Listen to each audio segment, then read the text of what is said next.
उत्तर प्रदेश के गन्ना किसान इन दिनों टॉप बोरर यानी छोटी बेधक कीट से बहुत परेशान हैं। टॉप बोरर की पहली पीढ़ी खेतों में बहुत ज्यादा संख्या में देखी जा रही है। पिछले 2-3 वर्षों में इस कीट ने फसलों को बहुत नुकसान पहुंचाया है। प्रसिद्ध गन्ना वैज्ञानिक पद्मश्री बख्शीराम यादव ने किसानों को इससे बचाव के लिए कुछ सुझाव दिए हैं। डॉक्टर बख्शीराम ने अपनी फेसबुक पोस्ट में लिखा है, सबसे ज्यादा टॉप बोरर गन्ने की कोलख 1,42,201 CO238 प्रजातियों में दिख रहा है। फसल की बात करें तो ये पेड़ी, मुढ़ा या खूंटी में दिख रहा है। जिन किसानों ने अपने खेतों से कीट ग्रसित कल्ले नहीं काटे हैं, उनके लिए अंतिम 4 से 5 दिन का समय है। उन्होंने आगे बताया कि कल्ले काटने का सीधा प्रभाव मई में आने वाली इस कीट की दूसरी पीढ़ी पर पड़ेगा। केवल रसायनों पर निर्भर नहीं होकर कीट ग्रसित कल्ले काटना ज्यादा कारगर होगा।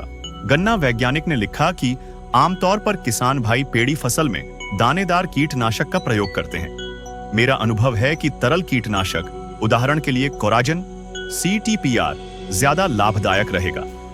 अप्रैल के आखिरी सप्ताह से मई के पहले सप्ताह के दौरान 150 मिलीलीटर CTPR को 350 से 400 लीटर पानी में नोजल खोलकर कल्लों के पास मिट्टी में डालना चाहिए। उन्होंने एक बार फिर किसानों से अपील की है कि वे किसी भी कीटनाशक का छिड़काव पत्तों पर नहीं करें, ताकि टॉप बोरर के परजीवी खेतों में जिंदा रहकर किसानों को लाभ पहुंचा सकें। बोरर कीट 3 तरह के होते हैं, टॉप बोरर, शूट बोरर और रूट बोरर।